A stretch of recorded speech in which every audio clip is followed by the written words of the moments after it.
नमस्कार, मैं हूँ डॉक्टर सुषमा गुप्ता और आज हम बात करेंगे एक किताब पर, स्त्री, आचार्य प्रशांत। यह किताब आचार्य प्रशांत जी के सुनने वालों द्वारा पूछे गए प्रश्न और प्रशांत जी के उत्तरों के ऊपर आधारित है। आचार्य प्रशांत जी को आपने YouTube पर बहुत सुन रखा होगा और स्त्री संबंधित उनके विचार भी सुन रखे होंगे और आप ये भी जानते होंगे कि कितने उग्र विचार हैं उनके स्त्रियों की स्थिति को हमारे देश में लेकर के।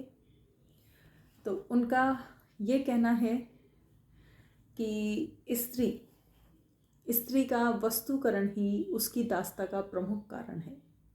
इस दास्ता से मुक्ति तभी संभव है जब स्त्री खुद को वस्तु मात्र न समझे।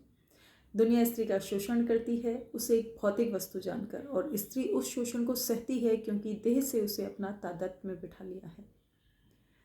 आज़ाद जीवन एक आज़ाद मन की अभिव्यक्ति है। ध्यान रखिए कि सिर्फ शारीरिक रूप से आज़ाद होना आज़ादी नहीं होती है। आज़ादी होती है मानसिक रूप से आज़ाद होना, विचारों में वैचारिक आज़ादी, वैचारिक स्वतंत्रता प्राप्त करना और अपने निर्णय खुद लेने की आज़ादी प्राप्त करना। और अपने निर्णय आप खुद कैसे ले सकते हैं? जबकि आप शिक्षित हों, आपकी सोच सही हो, आपकी सोच पर तुरंत किसी का प्रभाव ना होता हो, आप अच्छे से सोच पाते हों, सारे सर्कमस्टेंसेस को ध्यान में रखते हुए निर्णय ले पाते हों, वो होती है मानसिक आज़ादी। और वही असली आज़ादी है स्त्री पुरुष दोनों के लिए। तो ये किताब पूर्णतया स्त्रियों को समर्पित है। उनकी सभी समस्याओं का आचार्य जी एक कारण बताते हैं और वो है उसका अशिक्षित होना या अपने पैरों पर खड़ा नहीं होना।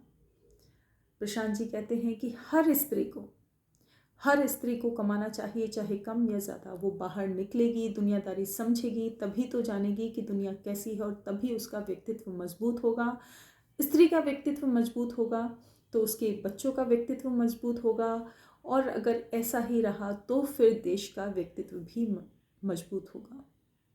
देश को मजबूत बनाना है तो हमारी इस आधी आबादी को भी मजबूत बनाना ही होगा। उसके लिए सबसे ज़रूरी है उसकी शिक्षा, उसकी नौकरी, उसका करियर।